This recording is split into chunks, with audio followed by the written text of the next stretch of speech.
Hello friend, स्वागत है आपका हमारे चैनल पर। तो फ्रेंड, अगर आप कमर के दर्द, हड्डियों के दर्द या सर दर्द की प्रॉब्लम से परेशान हैं, हमेशा थके थके से रहते हैं, घर वालों को लगता है कि आप कामचोर हैं, आलसी हैं, कोई काम नहीं करना चाहते, लेकिन अगर आपकी प्रॉब्लम को कोई नहीं समझता है तो मैं आपकी प्रॉब्लम को समझते हुए आपके लिए लेके आई हूँ बेस्ट फार्मूला, जो आपकी सारी प्रॉब्लम को छू मंतर कर देगा। इसका एक चम्मच खाते ही आपके शरीर की एनर्जी वापस आएगी। आपके सर का दर्द हो या घुटनों का टक टक की आवाज़ हो या फिर आपका कमर का दर्द हो, सभी से आपको निजात मिलेगी। अगर आप लगातार कंप्यूटर पर काम करते हैं तो अगर आपकी आंखें कमजोर हो गई हैं तो ये रेसिपी आपकी आंखों की रोशनी को वापस लेके आएगा, स्किन को बेटर करेगा, हेयर को बेटर करेगा और आपकी तमाम चीज़ों का सलूशन हमने इस रेसिपी में रखा है। तो इस रेसिपी को आपको बहुत ही ध्यानपूर्वक देखना है। रेसिपी में छोटी छोटी सी टिप एंड ट्रिक्स शेयर की है जिसे आपको जरूर फॉलो करना है। इससे आपका रिजल्ट काफ़ी अच्छा होगा। ये रेसिपी पूरे 6 महीने तक बिल्कुल भी ख़राब नहीं होगी अगर आप मेरे मेजरमेंट से, मेरी टिप के अनुसार इस रेसिपी को बनाएंगे। अगर आप अभी बच्चे को जन्म दिए हैं या फिर आप अभी दूध पिला रहे हैं तो ये रेसिपी आपके लिए बहुत ज़्यादा लाभकारी है। तो चलिए बिल्कुल भी देरी ना करते हुए रेसिपी को बनाना शुरू करते हैं डियर। तो इस रेसिपी को बनाने के लिए मैंने 2 चीज़ों का इस्तेमाल किया है। सबसे पहले तो वो क्या है आइए आपको बता देते हैं। ये हमारे भूरे भूरे छोटे छोटे से दाने हैं, इसको बोलते हैं गोंद। तो फ्रेंड, सर्दियों का नाम आते ही सबसे पहले ख्याल आता है गोंद के लड्डू का। तो फ्रेंड, गोंद हमारे सेहत के लिए बहुत ज़्यादा फायदेमंद होता है। इसकी तासीर गर्म होती है और ये हमारी पाचन क्रिया को मजबूत करता है और हमारे खाने को अच्छे से डाइजेस्ट करता है और शरीर में गर्मी भी देता है। इसमें पाया जाता है बहुत सारा प्रोटीन, कैल्शियम, मैग्नीशियम और पोटेशियम। तो फ्रेंड, यहाँ पे हमने लिया है दूसरी चीज़ मखाना। मखाने को कमल के बीज भी बोलते हैं। अगर इसका कोई नया नाम हो तो कमेंट बॉक्स में ज़रूर बताइएगा और साथ में जगह का नाम लिखना मत भूलिएगा। तो यहाँ पे हमारा जो मखाना है इसमें हमारा पाया जाता है कैल्शियम, जो हड्डियों की मजबूती के लिए बहुत ज़्यादा लाभकारी है। तो फ्रेंड, चलिए रेसिपी को शुरू करते हैं। उससे पहले मैं आपको बता देती हूँ दोनों चीज़ हमने कितनी मात्रा में ली है। तो गोंद हमने लिया है 50 ग्राम, मखाने हमने लिया है 20 ग्राम। तो चलिए बनाना शुरू करते हैं। उससे पहले अगर आपने चैनल को सब्सक्राइब नहीं किया तो सब्सक्राइब कर लीजिएगा। तो फ्रेंड, आ गए गैस की तरफ। यहाँ पे देखिए मैंने एक कढ़ाई ली है, आप चाहे तो इसकी जगह पे पैन भी ले सकते हैं। जो भी बर्तन लीजिए थोड़ा सा भारी लीजिए। अब इसमें हम 1 चम्मच छोटा वाला देसी घी डाल देंगे। तो इस रेसिपी में आपको देसी घी का इस्तेमाल करना है, डालडा या रिफाइंड का इस्तेमाल नहीं करना है। अगर आपके पास देसी घी ना तो आप इसकी जगह पे बटर का इस्तेमाल कर सकते हैं। तो घी को हमने अच्छे से मेल्ट कर लिया है। जब हमारा घी हल्का सा मेल्ट हो जाएगा तब इसमें हम अपने मखाने डाल देंगे और मखाने को हम धीमी धीमी आंच पे अच्छे से भूनेंगे। तो यहाँ पे हमें मखाने को अच्छे से भून के ही लेना है। अगर आप कच्चा लेंगे तो उसका बहुत बड़ा नुकसान ये होगा कि आप इस रेसिपी को स्टोर नहीं कर पाएंगे और भूनने से क्या होगा, मखाने की जितनी भी नमी है, मॉइस्चर है, वो ख़त्म हो जाएगा। तो फ्रेंड, आप हमारी ये मज़ेदार सी रेसिपी कहाँ से देख रहे हैं कमेंट बॉक्स में ज़रूर बताइए कमेंट करके और साथ में जगह का नाम लिखना मत भूलिए। अगर आपको रेसिपी में कुछ भी अच्छा लगे तो प्लीज़ वीडियो को लाइक कर देना। अगर आप हमारे चैनल पर पहली बार आए तो प्लीज़ हमारे चैनल को सब्सक्राइब करना मत भूलना और साथ ही नोटिफिकेशन बेल को ऑन कर देना ताकि जैसे ही वीडियो अपलोड करूँ आपको नोटिफिकेशन मिल पाए सबसे पहले और आप हमारी आसान रेसिपी का फ़ायदा उठा पाएँ सबसे पहले। तो यहाँ पर देखिए हमने मखाने को अच्छे से भून लिया है।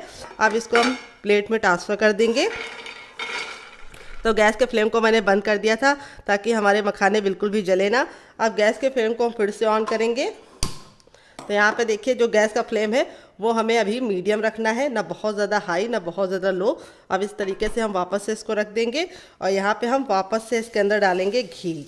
तो यहाँ पे अब हमें 1 चम्मच भर के लेना है देसी घी। अगर आपको घी की रेसिपी चाहिए घर में बनाने की तो कमेंट बॉक्स में कमेंट करना, मैं आपके साथ शेयर करूंगी दानेदार घी कैसे आप घर में बना सकते हैं। तो यहाँ पे हम घी को अच्छे से मेल्ट कर लेंगे। जो गैस का फ्लेम है वो मीडियम रखना है, हाई फ्लेम पर नहीं पकाना है घी को, नहीं तो घी टेस्ट में भी अच्छा नहीं आता और लुक भी नहीं अच्छा आता है। अब इसमें हम गोंद डालेंगे, जो हम थोड़ा थोड़ा डालेंगे। यहाँ पे एक साथ गोंद नहीं डालना है और गोंद को हमें डाल के 10 से 15 सेकंड इसको अच्छे से चलाते हुए भूनना है। यहाँ पे आप देखेंगे 10 से 15 सेकंड में ही गोंद हमारे अच्छे से फूलने लगेंगे। तो बहुत ज़्यादा घी का इस्तेमाल नहीं करेंगे हम, थोड़ा सा गोंद डाल के थोड़े से ही घी में हम अच्छे से भून लेंगे। तो यहाँ पे आपको अच्छे से चलाते हुए इसको भूनना है, क्योंकि अगर आपका गोंद कच्चा होगा तो जब आप खाएंगे तो आपके दांतों में चिपकेगा और अच्छा सा टेस्ट भी नहीं आएगा और रेसिपी आप स्टोर भी नहीं कर पाएंगे। तो यहाँ पे देखिए इस तरीके से हमारा गोंद हो गया है, इसी में हम इसको निकाल लेंगे।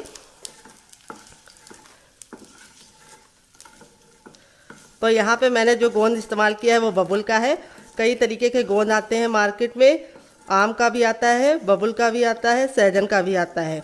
तो आपको कौन सा लेना है, बबुल वाला, ये बहुत ज़्यादा लाभकारी होता है और यहाँ पे हमें थोड़ा थोड़ा गोंद डाल के इसको अच्छे से भूनना है।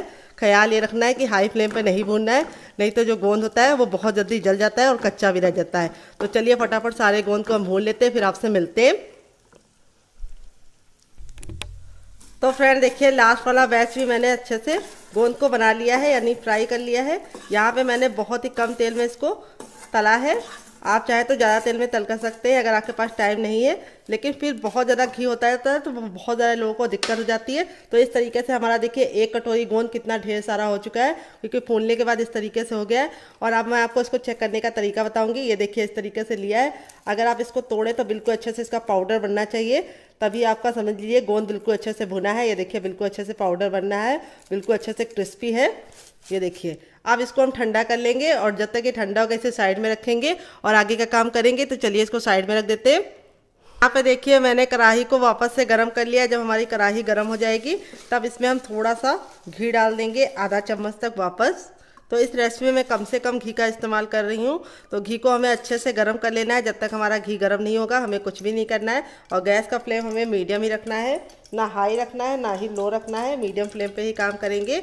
और जब हमारा घी अच्छे से गर्म हो जाएगा तब इसमें हम डालेंगे क्या, आइए आपको बता देते हैं, पोस्तक दाना, जिसको खसखस भी बोलते हैं। और ये हमारे सेहत के लिए बहुत ज़्यादा लाभकारी होते हैं। छोटे छोटे से ये दाने सेहत का खजाना है, क्योंकि इसको खाने से हमारी बहुत सारी समस्याओं में हमें फ़ायदा मिलता है। सबसे पहले तो ये प्रोटीन और फाइबर और विटामिन सी से भरपूर होते हैं। ये पेट के लिए बहुत ज़्यादा लाभकारी होते हैं। अगर आपकी पाचन क्रिया सही नहीं है तो आप इसका इस्तेमाल ज़रूर कीजिए।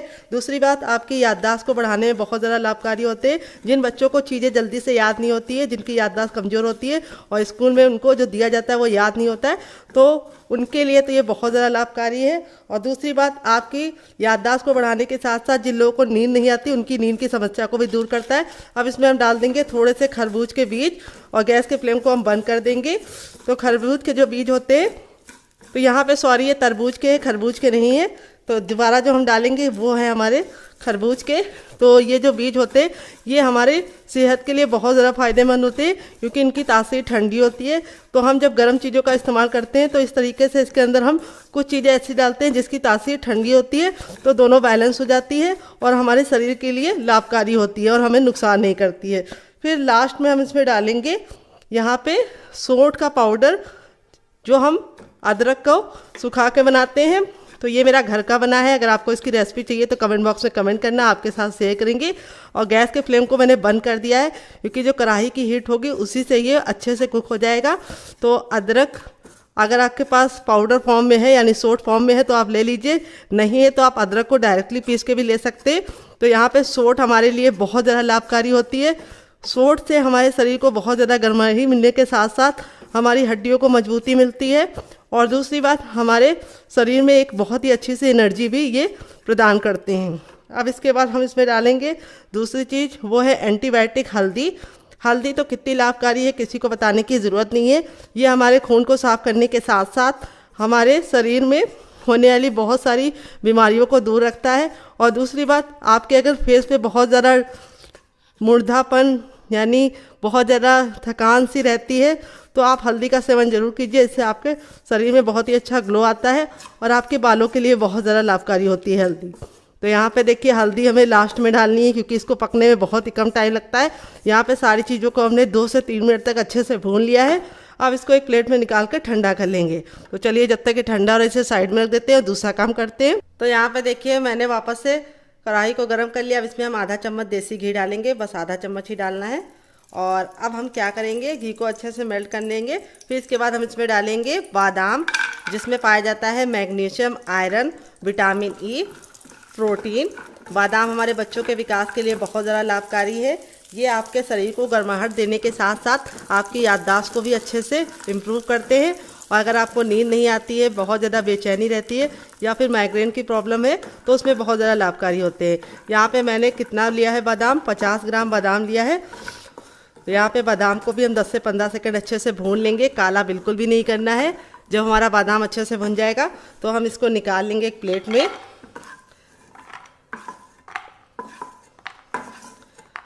और अब इसके बाद हम इसमें दूसरी चीज़ क्या डालेंगे, आइए आपको बता देते हैं।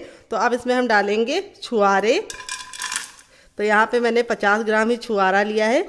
तो यहाँ पे जो छुहारे हैं इसमें क्या क्या पाया जाता है। इसमें जिंक पाया जाता है, आयरन पाया जाता है, फाइबर पाया जाता है और विटामिन सी पाया जाता है, जो आपके शरीर की कमजोरी को दूर करने के साथ साथ आपके दिमाग के लिए बहुत ज़्यादा फ़ायदेमंद होता है। और दूसरी बात, ये आपकी हड्डियों को मजबूती भी देता है। तो यहाँ पे आपको छुहारा ज़रूर डालना है और इससे हमारे जो रेसिपी है उसमें स्वीटनेस भी नेचुरली आ जाएगी। तो यहाँ पे हम छुहारे को ज़्यादा नहीं पकाएंगे, बस इसका हमें हल्का सा मॉइस्चर ख़त्म करना है, इसलिए गैस के फ्लेम को मैंने बिल्कुल मीडियम रखा है और मीडियम फ्लेम पे इसको हम पका लेंगे। तो यहाँ पे देखिए छुहारे भी हमारे अच्छे से हो गए हैं। आधे चम्मच घी में मैंने दोनों चीज़ों को अच्छे से कर लिया। अब इसको भी निकाल लेंगे एक प्लेट में।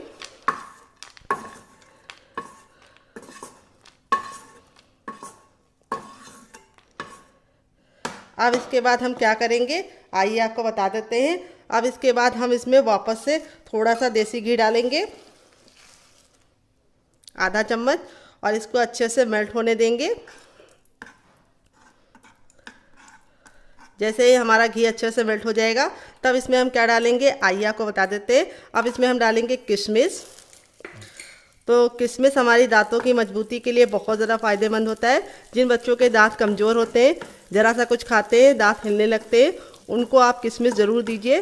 तो किशमिश आपकी हड्डियों को भी मजबूत करता है और इसमें प्रोटीन और कैल्शियम और मैग्नीशियम पाया जाता है। तो यहाँ पे हमें अच्छे से किशमिश को भी पका लेना है घी में।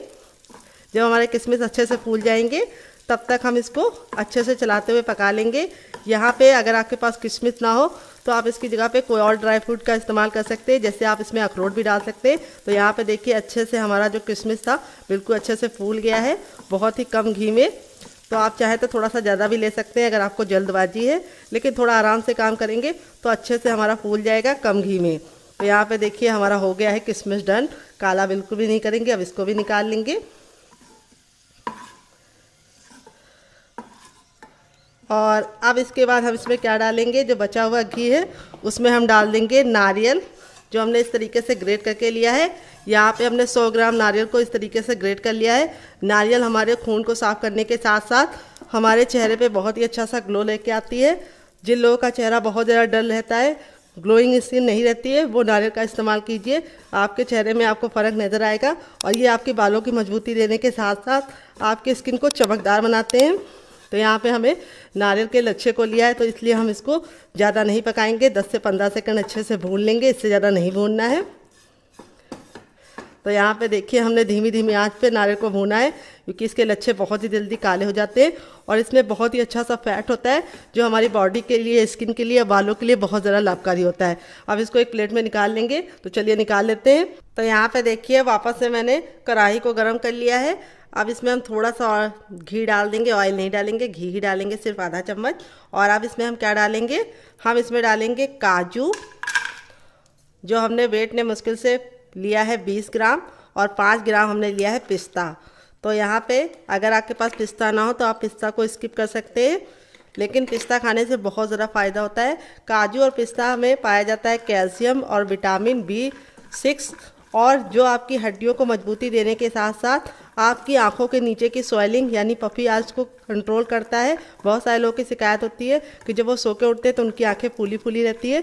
तो इसको सेवन करने से आपकी वो समस्या का समाधान मिलेगा और ये आपकी हड्डियों को मजबूती देने के साथ साथ आपकी बॉडी में बहुत ही गजब की एनर्जी देता है। अगर आपके बाल बहुत ज़्यादा रूखे रूखे से हैं तो आप काजू और पिस्ता का सेवन कीजिए, आपके बालों में बहुत ही अच्छी सी चमक आएगी और बहुत ही अच्छे से हेल्दी से बालों की ग्रोथ होगी। जिनके बाल झड़ते हैं वो भी पिस्ता और काजू का इस्तेमाल कर सकते हैं। तो यहाँ पे हमें दोनों को ज़्यादा नहीं पकाना है, हल्का हल्का सा पकाना है और बहुत ही कम घी में पकाना है। सिर्फ आधा चम्मच घी में ही पकाया है क्योंकि इसमें खुद का फैट होता है। अब इसको हम निकाल लेंगे। तो फ्रेंड, मैं आपको याद दिलाना चाहती हूँ, अगर आपको रेसिपी में कुछ भी अच्छा लग रहा हो तो प्लीज़ वीडियो को लाइक कर दीजिए। बाद में आप भूल जाते हैं और लाइक नहीं करते। तो देखिए इस तरीके से मैंने इसका कलर बिल्कुल भी चेंज नहीं किया है, हल्का सा इसको पका लिया है। और अब हम इसके अंदर क्या डालेंगे, हर किचन में मौजूद, आइए आपको बता देते हैं। तो यहाँ पे अब हम डालेंगे हर किचन में मौजूद गेहूं का आटा। उससे पहले हम इसमें 1 चम्मच देसी घी और डाल देंगे जो हमारा बचा हुआ था उसी में, और इसको अच्छे से मेल्ट कर लेंगे। तो यहाँ पे हमने गेहूं का आटा लिया है जिसको मैंने अच्छे से छान के लिया है। यहाँ पे आपको गेहूं का आटा लेना है, मैदा या फिर इसकी जगह पे चावल का आटा लेने की गलती ना करें, ना ही बेसन। तो यहाँ पे आटे को आपको अच्छे से छान के लेना है। तो पहले मैंने एक बड़ा कप लिया, अगर आपके पास कटोरी है तो आप उसका भी इस्तेमाल कर सकते हैं। फिर मैंने उसका छोटा कप लिया, यानी आधा कप वापस से लिया है। तो टोटल मैंने यहाँ पे 1.5 कप गेहूं के आटे का इस्तेमाल किया है। तो यहाँ पे हमें गेहूं के आटे को धीमी धीमी आंच पर अच्छे से भूनना है। यहाँ पे आपको जल्दबाजी नहीं करनी है। यहाँ पे आप किसी की मदद भी ले सकते हैं। अगर आप थक गए हो तो दूसरे को दे दीजिए भूनने के लिए। तो यहाँ पे आपको इसे धीमी धीमी आंच पे कम से कम 5 से 7 मिनट तक इसे भूनना है। यहाँ पे आपका आटा अच्छे से भुना होगा, तभी अच्छा टेस्ट भी आएगा और अच्छा लुक भी आएगा। यहाँ पे आपको एक बात का ख्याल और रखना है, गैस का फ्लेम मीडियम रखना है। हाई फ्लेम पे भूनने की गलती ना कीजिएगा, इससे क्या होगा, आटा आपका जल जाएगा। और यहाँ पे आटे को भूनते समय आपको ये बात का भी ख्याल रखना है कि कंटिन्यू चलाते हुए इसे भूनना है। भूनते समय छोड़ के जाने की गलती नहीं करनी है, नहीं तो आटा बहुत जल्दी जल जाता है। और यहाँ पे जो बर्तन लीजिएगा थोड़ा सा भारी लीजिएगा। तो चलिए हम इसको 5 से 6 मिनट भूनने के बाद आपसे मिलते हैं। तो फ्रेंड यहाँ पे देखिए 3 मिनट हो चुका है आटे को धीमी धीमी आंच पे भूनते हुए। 3 से 4 मिनट के बाद देखिए आटे का कलर बिल्कुल अच्छे से चेंज हो गया है। चलिए मैं आपको दोनों में फ़र्क दिखा देती हूँ। ये हमारा पहले का आटा था और ये मेरा अब का आटा है। देखिए दोनों में कितना अंतर है। आटा हमारा बिल्कुल अच्छे से भुनने लगा है। तो 3 से 4 मिनट के बाद अब इसमें हम वापस से आधा चम्मच देसी घी डालेंगे। तो बाद में इसलिए डाले हैं क्योंकि बाद में डालने से क्या होगा, आटे में बहुत ही अच्छा सा साइन आएगा और कलर हमारा और अच्छे से गोल्डन होगा। तो 4 मिनट के बाद आपको इसके अंदर आधा चम्मच देसी घी और डाल देना है। और अब आप गैस के फ्लेम को हल्का सा तेज कर सकते हैं, बहुत ज़्यादा नहीं, थोड़ा सा मीडियम फ्लेम कर सकते हैं। और इसको हम वापस से भूनेंगे। तो यहाँ पे आपको 2 मिनट का टाइम और लगेगा। तो यहाँ पे जो पूरी रेसिपी में मेन प्रोसेस है वो टाइम लगता है सिर्फ आटे को भूनने में, बाकी सारी चीज़ें फटाफट भुन जाती हैं। तो यहाँ पे देखिए हमारा आटा बिल्कुल अच्छे से भुन गया है, बहुत ही अच्छा सा कलर आ गया है। और दूसरी बात, इसकी खुशबू से भी आप जान सकते हैं। इसकी जो खुशबू होगी आटे की भुनने के बाद, उससे आपका पूरा किचन महक जाएगा। इसी से आप समझ सकते हैं आटा हमारा बिल्कुल अच्छे से भुन गया है। यहाँ पे हमने गैस के फ्लेम को बंद कर दिया है। फिर भी हम इसको इसलिए चला रहे हैं क्योंकि कढ़ाई हमारी गर्म है। अगर आप इसको ऐसे ही छोड़ देंगे तो आटा जल सकता है। अब इसको एक प्लेट में निकाल के ठंडा कर लेते हैं। तो फ्रेंड यहाँ पे देखिए आटा हमारा इतना ठंडा हो गया कि हम इसे आराम से छू पा रहे हैं, हल्का सा गुनगुना है। तो अब हम क्या करेंगे, आटे को साइड में रख देंगे। यहाँ पे देखिए हमने बर्तन को फिर से अच्छे से गर्म कर लिया है। जब हमारा बर्तन गर्म हो जाएगा तब इसमें हम डाल देंगे 1 छोटी गिलास पानी। अगर आपकी बड़ी है तो आपको सिर्फ आधी गिलास डालनी है, छोटी है तो 1 गिलास डाल सकते हैं। और फिर इसके बाद हम इसके अंदर थोड़ा सा आधा चम्मच देसी घी डाल देंगे। तो देखिए छोटा चम्मच है तो आधा चम्मच, बड़ा चम्मच है 1/4 चम्मच डालिए। और अब हम क्या करेंगे, घी को हम अच्छे से पानी में बॉयल आने का इंतज़ार करेंगे और अच्छे से मेल्ट कर लेंगे। फिर यहाँ पे देखिए जब तक हमारा ये घी अच्छे से मेल्ट हो रहा है तब तक मैं आपको बता देती हूँ कि मैंने क्या लिया है। यहाँ पे मैंने गुड़ लिया है। ये जो गुड़ है ये हमारा इस तरीके से हमारे वहाँ मिलता है, इस तरीके से छोटे छोटे बॉल्स में। अगर आपके पास ना हो तो आप नॉर्मल वाला भी ले सकते हैं। इसको मैंने तोड़ लिया है। यहाँ पे मैं 200 ग्राम गुड़ का इस्तेमाल कर रही हूँ। आप चाहे तो इसकी जगह पे शुगर भी ले सकते हैं, यानी शक्कर का भी इस्तेमाल कर सकते हैं, जिसको चीनी भी बोलते हैं। तो गुड़ हमने इसलिए डाला है क्योंकि गुड़ की जो तासीर होती है वो गर्म होती है और गर्मी में गुड़ बहुत ज़्यादा फ़ायदेमंद होता है। ये हमारी भूख को बढ़ाने के साथ साथ पाचन क्रिया को भी मजबूत करता है। और दूसरी बात, गुड़ हमारे सेहत के लिए बहुत ही ज़्यादा फ़ायदेमंद है क्योंकि गुड़ हमारे सेहत को, सारी शरीर को गर्माहट देता है। तो यहाँ पे गुड़ को डाल के हमें अच्छे से मेल्ट होने तक इंतज़ार करना है। तो मीठा आप अपने हिसाब से रख सकते हैं। अगर आप लोग बहुत ज़्यादा मीठा खाते हैं तो आप 250 ग्राम डाल सकते हैं गुड़ को। अगर आप चाहें तो इसकी जगह पे मिष्टी भी डाल सकते हैं, या फिर आप इसकी जगह पे शुगर फ्री वाला जो आता है वो भी डाल सकते हैं, क्यूब्स, अगर आप लोग को डायबिटीज़ है तो। यहाँ पे हमें इसको बिल्कुल अच्छे से मेल्ट होने का इंतज़ार करना है। गैस का फ्लेम हाई रखना है और हाई फ्लेम पे गुड़ को अच्छे से मेल्ट कर लेना है। और यहाँ पे हमें इसको अच्छे से पकाना है ताकि जो हमने पानी डाला है वो बिल्कुल अच्छे से मेल्ट हो जाए। पानी जो डाला है वो बिल्कुल अच्छे से ख़त्म हो जाए और जो हमारा गुड़ है वो अच्छे से मेल्ट हो जाए। तो यहाँ पे हमने पानी इसलिए डाला है, अगर हम डायरेक्ट डालते तो गुड़ हमारा बिल्कुल अच्छे से मेल्ट ना हो पाता और गैस भी बर्बाद होती और टाइम भी बर्बाद होता। तो यहाँ पे देखिए पूरा अच्छे से हो गया है। अब इसको हम हाई फ्लेम पर अच्छे से पकाएंगे, घड़ी देख के 3 मिनट के लिए। 3 मिनट से ज़्यादा नहीं और 3 मिनट से कम नहीं। यहाँ पे हमें कोई चाशनी नहीं रेडी करनी है, बस हमें गुड़ का जो पानी है जो हमने एक्स्ट्रा डाला था गुड़ के साथ वो हमें जलाना है। तो फ्रेंड 2 से 3 मिनट हो चुका है गुड़ को पकते हुए। गुड़ हमारा बिल्कुल अच्छे से पक गया है। अब आप इसको कटोरी में डाल के देखिए। ये देखिए कटोरी में जब हम इसको डाल रहे हैं थोड़े से पानी में, आपको दिख रहा है नहीं कमेंट बॉक्स में बताना। तो ये बिल्कुल अच्छे से पानी में मिल नहीं रहा है, इस तरीके से हल्का सा थिक है, बहुत ज़्यादा जमने वाला नहीं बनाना है आपको। आप इस तरीके से भी चेक कर सकते हैं। लाइटिंग की वजह से आपको दिख नहीं रहा होगा, तो देखिए इस तरीके से लीजिए और फिंगर पे हल्का सा अप्लाई कीजिए। अगर आपको चिपचिपा सा हल्का सा महसूस हो रहा है तो समझ जाइए गुड़ पक गया है। तो यहाँ पे देखिए अब इसको हम ठंडा होने के लिए छोड़ देंगे। अभी बहुत ज़्यादा गर्म है, तो जब तक ये ठंडा होगा तब तक हम इसे साइड में रखेंगे और दूसरा काम करेंगे। तो यहाँ पे देखिए गोंद हमारे बिल्कुल अच्छे से ठंडे हो चुके हैं। अब हम यहाँ पे ले लेंगे सबसे छोटा वाला मिक्सी का जार। यहाँ पे आपको ख्याल ये रखना है बड़ा वाला नहीं लेना है, सबसे छोटा वाला ही लेना है गोंद को पीसने के लिए। और दूसरी बात आपको ख्याल ये रखना है जार जो ले रहे हैं बिल्कुल अच्छे से सूखा होना चाहिए, बिल्कुल भी इसमें नमी या पानी नहीं होना चाहिए। अगर हो तो आप इसको पोंछ के अच्छे से फैन के नीचे रख दीजिए, तब इसके अंदर इस तरीके से हम डालेंगे। एक बार में इतना ही डालना है जितना कि ये आसानी से पिस पाए। अगर आप बहुत ज़्यादा भर देते हैं तो इसको घूमने में दिक्कत होती है और पिस नहीं पाता है। तो अब चलिए इसको पीस लेते हैं, हल्का सा दरदरा पीसेंगे। तो चलिए पीस के लेके आते हैं, फिर आपको दिखाते हैं। तो फ्रेंड यहाँ पे देखिए मैंने इसको पीस लिया है, बस 1 से 2 बार मिक्सी को चलाकर रोक दिया, इस तरीके से दरदरा पीसा है। अब इसको हम एक प्लेट में ट्रांसफ़र कर लेंगे। तो यहाँ पे देखिए इस तरीके से हम प्लेट में इसको निकाल लेते हैं सारा का सारा। तो यहाँ पे आपको ख्याल ये रखना है कि इसको हमें बहुत पाउडर नहीं बनाना है, हल्का सा दरदरा ही पीसना है। अब बाकी बचा भी हम इसके अंदर डाल देंगे और सेम पहले वाले की तरह इसे ही पीस लेंगे। तो यहाँ पे बस आपको ख्याल ये रखना है कि इसको हमें बहुत ज़्यादा बारीक नहीं पीसना है और जार में बिल्कुल ही पानी नहीं होना चाहिए। तो चलिए इसको पीस के लेके आते हैं, फिर आपको दिखाते। तो फ्रेंड यहाँ पे देखिए दूसरा ही मैंने पीस लिया है, तो अब इसको भी हम निकाल लेंगे।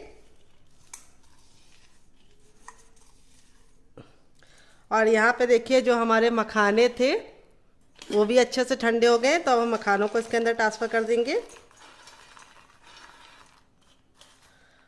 और हम मखानों को भी पहले की तरह जैसे हमने गोंद को दरदरा पीसा था, इसको भी हम दरदरा ही पीसेंगे। तो चलिए पीस के लेके आते हैं, फिर आपको दिखाते हैं।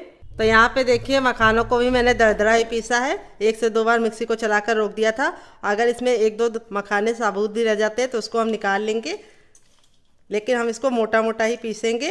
तो यहाँ पे देखिए जो साबुत मखाने हैं जो नहीं पिस पाए हैं उसको हम निकाल लेंगे, कि देखिए। लेकिन हमें इसको बारीक नहीं करना है, इस तरीके से मोटा मोटा दरदरा पीसेंगे तो बहुत ही अच्छा सा रिजल्ट आएगा। अब ये जो हमारा बाकी बचा मखाना था उसको भी हम पीस लेंगे। तो चलिए इसको भी पीस लेते हैं। तो फ्रेंड यहाँ पे देखिए दूसरा बैच में मैंने मखानों का पीस लिया है। अब इन दोनों को हम अच्छे से मिला देंगे हल्के हल्के हाथों से। तो यहाँ पे हमें गोंद के साथ मखानों को अच्छे से मिला देना है, ये देखिए हल्के हल्के हाथों से, ताकि मखाने और भी बिल्कुल अच्छे से दबे ना और इसी तरीके से रहे।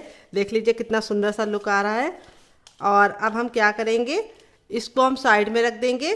तो चलिए इसको साइड में रख देते हैं। अब इसमें हम क्या डालेंगे आइए आपको बता देते हैं। तो अब इसमें हम डालेंगे अपना किशमिश, छुआरा और बादाम वाला। तो यहाँ पे हम इस तरीके से इसको डाल देंगे और इसको भी हम दरदरा पीस लेंगे। तो चलिए पीस के लेके आते हैं, फिर आपको दिखाते। तो फ्रेंड यहाँ पे देखिए इसको भी मैंने दरदरा पीसा है, बहुत ज़्यादा फाइन नहीं पीसा है। अब इसको एक प्लेट में निकाल लेंगे। ये देखिए इस तरीके से आपको भी दरदरा पीसना है, इससे बहुत ही सुंदर सा लुक आएगा। तो यहाँ पे अब हमारा जो बाकी बचा हुआ था उसको भी हम इसके अंदर डाल देंगे और इसको भी हम पीस लेंगे। तो चलिए पीस के लेके आते हैं, फिर आपको दिखाते। तो फ्रेंड यहाँ पे देखिए इसको भी मैंने पीस लिया है। अब इसको निकाल लेंगे और अब इसके अंदर हम क्या डालेंगे, मिक्सी जार में आइए आपको बता देते हैं। तो अब इसके अंदर हम डालेंगे अपना काजू और पिस्ता, और इसी के साथ हम इसमें 6 डालेंगे हरी इलायची। तो यहाँ पे मैं फ्रेश वाली डाली, इससे बहुत ही अच्छा टेस्ट आएगा। अगर आपके पास फ्रेश वाली ना हो तो आप इसकी जगह पे क्या इस्तेमाल कर सकते हैं, इलायची का पाउडर। तो चलिए इसको भी पीस लेते हैं, फिर आपसे मिलते हैं। तो फ्रेंड यहाँ पे देखिए मैंने बिल्कुल अच्छे से पीस लिया है और इसमें इलायची की इतनी अच्छी खुशबू आ रही है कि इससे पूरा किचन महक रहा है। आपका भी महकेगा, बहुत ही अच्छा सा रिजल्ट आएगा। तो यहाँ पे मैंने देखिए इसको भी पीस लिया है। अब इसको हम निकाल लेंगे सारा का सारा। अब हमें कुछ भी नहीं पीसना है, बाकी जो चीज़ें हैं वो हम साबुत डालेंगे। तो चलिए हम ले आते हैं बड़ा सा बर्तन जिसके अंदर हम पूरा रेसिपी को बनाएंगे। तो चलिए लेके आते हैं, फिर आपको दिखाते हैं। तो यहाँ पे देखिए एक बड़े साइज का बर्तन ले लिया है। अब इसके अंदर हम ट्रांसफ़र कर देंगे अपना मखाना और गोंद। फिर इसके बाद हम इसमें डाल देंगे अपना यहाँ पे काजू और पिस्ता और इलायची का जो हमने दरदरा बना के रखा था। फिर इसके बाद हम ये वाला डालेंगे जिससे हमने क्या लिया था, पोस्तक दाना और खरबूज के बीज, तरबूज के बीज और सौंठ और हल्दी। फिर इसके बाद हम इसमें क्या डालेंगे, हम इसमें डाल देंगे अपना छुआरा, बादाम और क्या एक और चीज़ थी, किशमिश। इन तीनों को डाल देंगे। अब हम इसके अंदर अपना डाल देंगे नारियल। ये देखिए इस तरीके से नारियल के लच्छे भी डाल देने हैं। फिर इसके बाद हम क्या करेंगे, इसको अच्छे से मिलाएंगे। तो यहाँ पे मिलाने के लिए हम अपने इस तरीके से हाथों का इस्तेमाल करेंगे, चम्मच वगैरह का इस्तेमाल नहीं करना है। और इस तरीके से हम सारी चीज़ों को अच्छे से मिला लेंगे। यहाँ पे जो बर्तन लीजिए थोड़ा सा बड़ा लीजिए। और दूसरी बात, आपको यहाँ पे ख्याल ये रखना है बर्तन आपका अच्छे से सूखा हो। अगर बर्तन गीला है और आप उसको कपड़े से अच्छे से पोंछ लिए तो आप क्या कीजिए, गैस को ऑन कर दीजिए और हल्का सा बर्तन को चारों तरफ से घुमा दीजिए फ्लेम पे रख के, ताकि जो उसकी नमी हो वो खिंच जाए। तो यहाँ पे देखिए सारी चीज़ों को अच्छे से मिला लिया है। अब इसके बाद हम इसमें अपना आटा डाल देंगे सारा का सारा, और आटा डाल के हम इसको वापस से मिला लेंगे।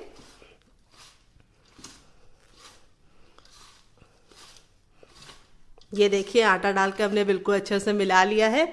और अब हम इसके अंदर अपना डालेंगे ये वाला गुड़ वाला चाशनी, जिसको हमने मिक्सी के जार में इसलिए ले लिया था क्योंकि जार हमारा बिल्कुल अच्छे से सूखा था। यहाँ पे मैं ग्लास वगैरह में इसको ट्रांसफ़र करती तो ग्लास में थोड़ा सा पानी लगा था, तो इसीलिए मैंने इसको मिक्सी के जार में डाल दिया। हल्का सा जब गरम गरम सा होगा तभी हम इसके अंदर मिला देंगे। ये देखिए, तो मीठा अपने हिसाब से रख सकते हैं। अगर आपको लगे कि चाशनी कम है तो आप क्या कर सकते हैं, थोड़ा सा और बना के डाल सकते हैं। लेकिन मेरी तरीके से, मेरे मेजरमेंट के साथ काम करेंगे तो बिल्कुल भी कम नहीं पड़ेगी। और इस तरीके से हम इसको अच्छे से मिला लेंगे आपस में। तो यहाँ पे देखिए इस तरीके से बाइंड हो रहा है, ये बिल्कुल भी कमी नहीं है। अगर आप चाहें तो इसमें, अगर आपको कमी लगे बाइंडिंग में थोड़ी सी मॉइस्चर की, तो आप इसमें थोड़ा सा देसी घी भी गर्म करके डाल सकते हैं। तो परफेक्ट है। अब हम इसको बांधेंगे।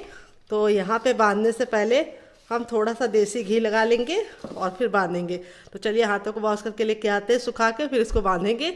आप अगर चाहें तो इसको ऐसे भी स्टोर कर सकते हैं और रोज़ाना इसका 1 चम्मच सेवन करके आप 100 बीमारियों से दूर हो सकते हैं। तो फ्रेंड ये देखिए मैंने हाथों में घी लगा लिया है। घी लगाने के बाद इस तरीके से हम लड्डू बनाएंगे। तो आप चाहे तो इसको ऐसे भी इंजॉय कर सकते हैं डिब्बे में भर के। तो लड्डू बनाने के लिए आपको घी अच्छे से लगा लेना है हथेलियों पे, ताकि आपको लड्डू बनाने में बिल्कुल भी दिक्कत ना हो। और इस तरीके से हम गोल कर लेंगे। तो यहाँ पे देखिए लड्डुओं का जो साइज है वो आपको बहुत ज़्यादा ना बड़ा बनाना है ना बहुत ज़्यादा छोटा बनाना है। इस तरीके से लड्डू बनाएंगे। तो आपको कैसे यूज़ करना है वो भी हम आपको बताएंगे। तो यहाँ पर हम लड्डुओं का साइज बहुत ज़्यादा बड़ा नहीं बनाएंगे। अगर आप बच्चों को दे रहे हैं तो 1 लड्डू मत दीजिएगा, आधा दीजिएगा। अगर आप अपने लिए यूज़ कर रहे हैं तो आप 1 लड्डू रोज़ सुबह शाम खा सकते हैं, खाना खाने के बाद भी और खाना खाने के पहले भी। ये लड्डू आपके लिए बहुत ज़्यादा लाभकारी है। ये आपकी हड्डियों का दर्द या फिर सर दर्द, बालों का गिरना और आँखों की रोशनी को तेज करता है और बच्चों के दिमाग का विकास करता है। तो चलिए फटाफट लड्डू बना लेते हैं, फिर आपसे मिलते हैं। तो फ्रेंड बनकर रेडी हो चुके हैं हमारे मज़ेदार से लड्डू, जो सेहत का खजाना है। ये आपके कमर दर्द को, सर दर्द को, माइग्रेन की प्रॉब्लम को और बालों को और आँखों को बहुत ही ज़्यादा लाभ पहुंचाएंगे। बहुत ज़्यादा लाभकारी ये लड्डू है। और इस लड्डू का आपको सेवन कैसे करना है आइए मैं आपको बता देती हूँ। तो इस लड्डू को आप सबसे ज़्यादा फ़ायदा मिलेगा दूध के साथ खाने से। अगर आपको दूध नहीं पसंद है तो आप इसे गर्म पानी के साथ खाएंगे तब भी आपको फ़ायदा करेगा। अगर आप बच्चों को दे रहे तो सिर्फ आधा देना। अगर आप बड़े हैं और आपकी उम्र 30 साल है तो आप पूरा लड्डू खा सकते हैं। अगर उससे कम है तो आपको आधे से थोड़ा ज़्यादा करना है। यानी खाना है। अब मैं आपको तोड़ कर दिखाती हूँ लड्डू हमारा कितना परफेक्ट बना है, कितना माउथ मेल्टिंग बना है, बिल्कुल सॉफ्ट सा लड्डू है। और आप इसे खाइए, आपको इसके बहुत सारे फायदे मिलेंगे। तो अगर आपको लड्डू की रेसिपी में कुछ भी अच्छा लगे तो प्लीज़ वीडियो को लाइक कर देना, शेयर कर देना। अगर आप चम्मच से खा रहे हैं तो आपको 1 बड़ा चम्मच खाना है प्रतिदिन, इससे आपको बहुत ज़्यादा फायदा होगा। और इसका सेवन आप सुबह शाम दोनों टाइम कर सकते हैं, बिल्कुल भी नुकसान नहीं करेंगे आपके लिए। तो चलिए मिलते हैं बहुत ही जल्दी नई रेसिपी के साथ। इस लड्डू की रेसिपी में अगर आपको कुछ भी यूज़फुल लगा हो तो प्लीज़ वीडियो को लाइक कर देना। अगर आपने अभी तक हमारे चैनल को नहीं सब्सक्राइब किया है तो सब्सक्राइब कर लेना, साथ ही नोटिफिकेशन बेल को ऑन करना ताकि जैसे वीडियो अपलोड करूँ आपको नोटिफिकेशन मिल पाए सबसे पहले। और आप हमारी ये मज़ेदार सी लड्डू की रेसिपी कहाँ से देख रहे हैं कमेंट बॉक्स में कमेंट करके बताइए, और साथ में जगह का नाम लिखना मत भूलिए। तो चलिए मैं जा रही हूँ इस लड्डू को एंजॉय करने और फैमिली वालों को देने। तो चलिए मिलते हैं नेक्स्ट वीडियो में। Love you all, bye and take care.